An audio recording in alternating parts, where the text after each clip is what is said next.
Hello, everyone. Earth Angel here. I was listening to the song. I've got my trusty dusty rose quartz, and I didn't plan to bring a song, but the song "Treat Her Like a Lady." Oh my gosh, came on. I like to listen to the oldies, and well, I shouldn't say oldies, but I just love listening to those songs of the times and treat her like a lady.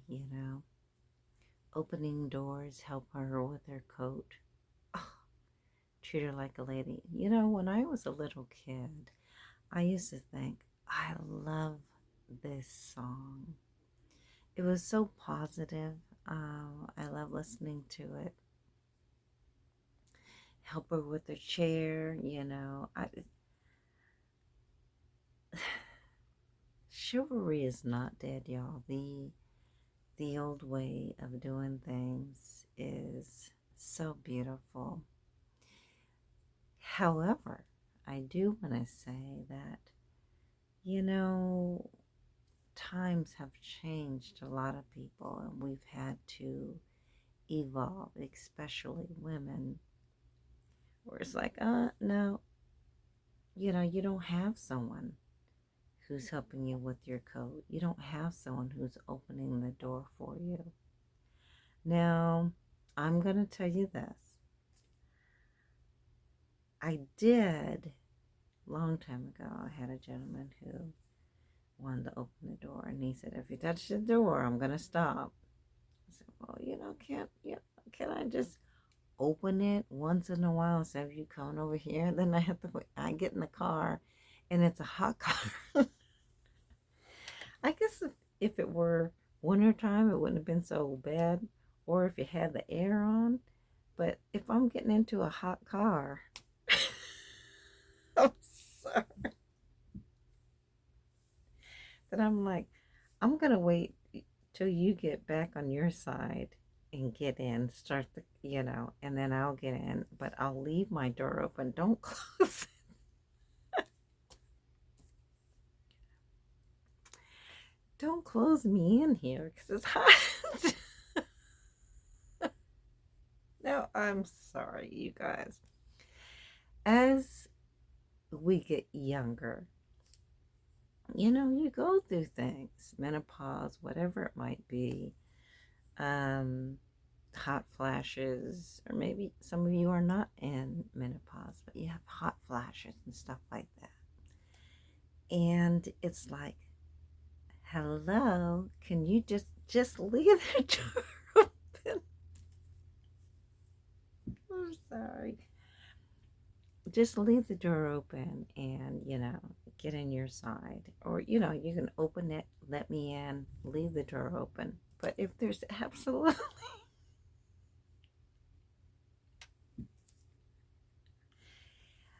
absolutely no air flowing, please, I need you to get into the car and start the car and get the air on. Turn on the air.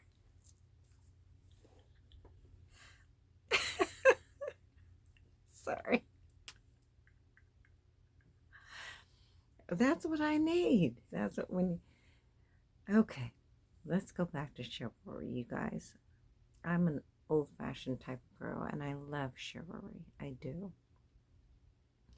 But I don't hold a man to it. Oh, you didn't open my door. Oh, I don't hold you to it. If that's something that you want to do, you feel led to do, it's absolutely beautiful and it's fine with me. Just I ask you to think of me. If it's cold outside, can we get some heat? I don't mind you opening the door, let me in. Then you gotta come around and you gotta start the car. We gotta get the heat going. Don't take your time. Let's get some heat. Oh my gosh. I want to roll.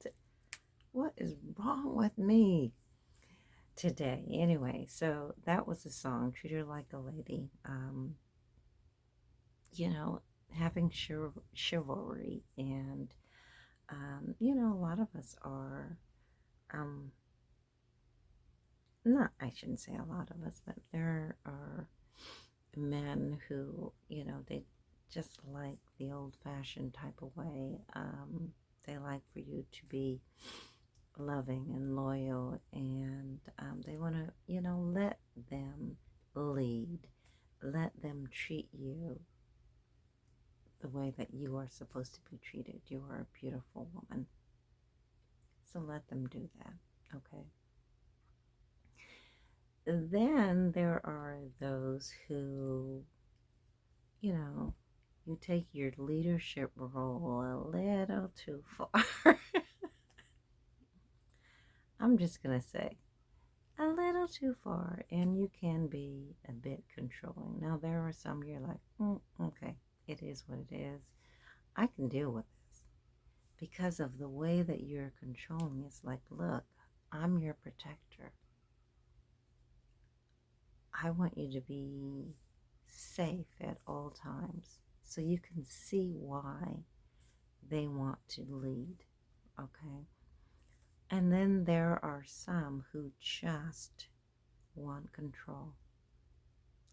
Now, when you run into someone like that, there are a lot of red flags. Red. If I had some flags, I'd here, here. I hold them up for you, here. But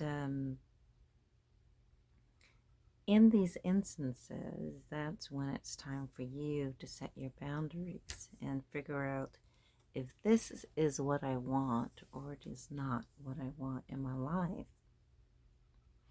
Now, I remember I was with a person who, I'd be like, oh, I'm going to run up to Walgreens, and, it takes me about 30 minutes or to Rite Aid or whatever from my house. And they would, if I took 30 minutes or I took 20 minutes, came back home, it should only take you 10 minutes to drive up there, get what you're going to get, and come back. Well, I don't always know what I want, right? So if you have a person that's a little more controlling, who tries to control your time, then you need to let them know, hey, I need a little more time. I remember this time where I'd make dinner at a certain time because, I was working from home at that time. And, if you're not home for dinner and you haven't called me, well, it used to be I used to sit there and wait until you got home. And, some things are unavoidable. You let's say if you're at a construction company or with a real estate, and it takes longer, it just takes longer. That's what happens, okay?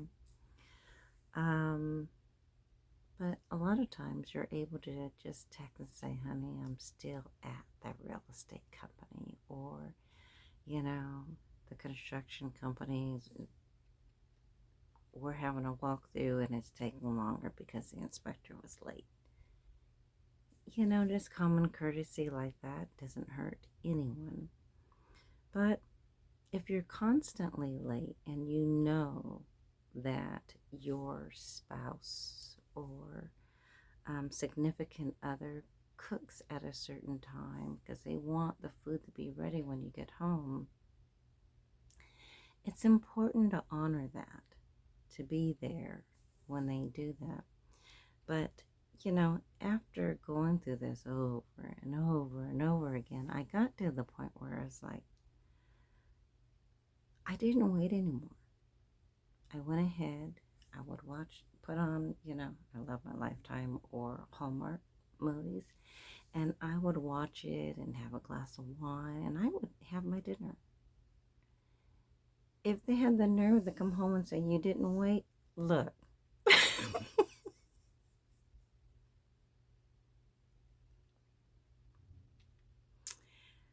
That's when things turn. I'm like, look, you know what? I worked all day. I made dinner at a certain time. You failed to give me a call just to say, hey.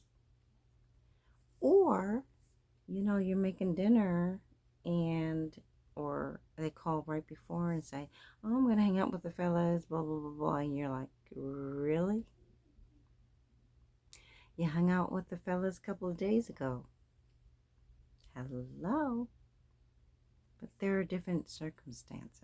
And you need to set your boundaries for them, ladies. Men, you need to set your boundaries. It's important. So what I did was I remember this one particular time I was like, you know, okay, I've already eaten and I've been talking, just kind of walking around talking to myself. I do that sometimes, you guys. Anyway, there's nothing wrong with me, no. But I might say, oh, you know what?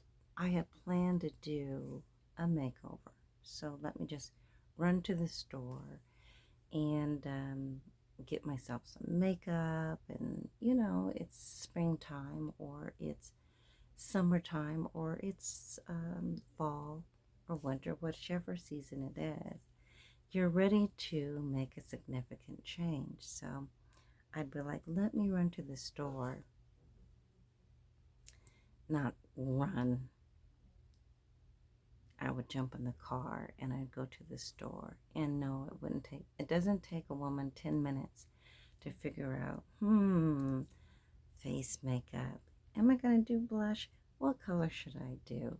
Depending on the season. Eye color, lipstick, whatever.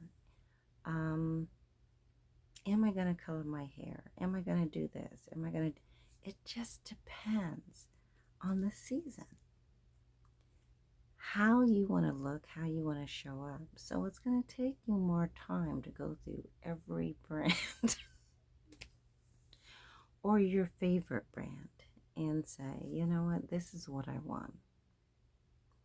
Okay, well, I normally wear pink during the summer, so during the winter, kind of late fall, winter, then I might do browns or pumpkin colors, not so orangey. And, or I'll still do kind of neutrals or pinks or something like that to kind of set, the change of the season of what I'm wearing, the colors that I'm wearing. That I have found to be so peaceful, so soothing to me. Just let me zen out and let me do this for me. Let me, get what I need to get without you trying to rush me and saying, it needs to take you 10 minutes. No, my brother. No. Okay. So, you might decide to go to Macy's. You might decide to go to Ulta. You might decide to go to Sephora. Whatever, Clinique makeup. There's certain things that I like. So, you might just do a variety and just jump in the car and go here and then go there and then go there. You're getting what you want. You are uplifting your soul, uplifting your, giving yourself a lift energy wise, and just loving on yourself, putting yourself first. That's important to do every once in a while. So I say that to say to remember to set your boundaries. In every relationship, there should be boundaries set. Honey, you know it. Pick your battles. I think that, saying, okay, I'm going to run to this, well, I shouldn't say I'm going to run to the store. I actually got to the point where I stopped saying I'm going to run to the store. And I started vocalizing more. It'll probably take me 30 minutes. It'll probably take me an hour. Sometimes, even if I go out to eat with my girlfriends or my coworkers, then I sit there and I make sure I give myself a good 2 hour window. Because you're going to sit there, you're going to talk, you're not going to eat yet. Sometimes you're waiting on other friends to get there, or other coworkers. So, you want to just be a little bit more flexible with what you do. So I've learned to become a little bit more vocal instead of saying, oh, after work we're gonna, gonna have dinner with my friends, something like that, or with my coworkers. So they don't think you're going straight from work to there. You're ordering your food. You're all eating. And that 15 minutes that they take your order, and that 15 minutes that they get your food ready, depending on how long it takes, they're not thinking you're going to be done within an hour or home within an hour. Give yourself some time, some leisure time to put yourself first and to talk with the people that you like to be around, and learn. Take some time to learn from one another. I think that's important. We can learn from one another if we are not the person who is trying to talk the whole time.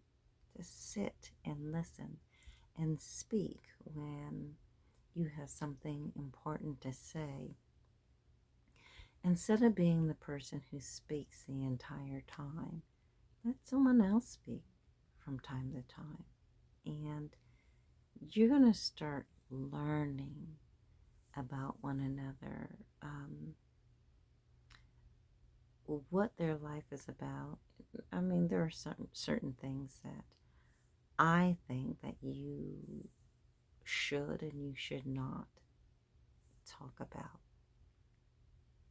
Relationships are one. Your husband, your wife, your girlfriend, your boyfriend.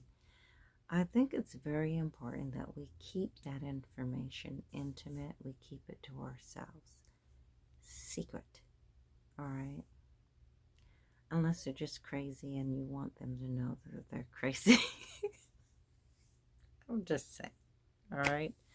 But otherwise, if you have a beautiful, loyal, loving, respectful, committed relationship, I think that relationship should be between you and your counterpart, and should not be told to your girlfriend or your guy friends or whatever. It is none of their business. There are some people who tell too much of your business. And you may think that you have a buddy or you have a girlfriend who's listening to you and siding with you or whatever. And all they're thinking about is, I bet you I can get them away from them. Or let me try to finagle myself in there.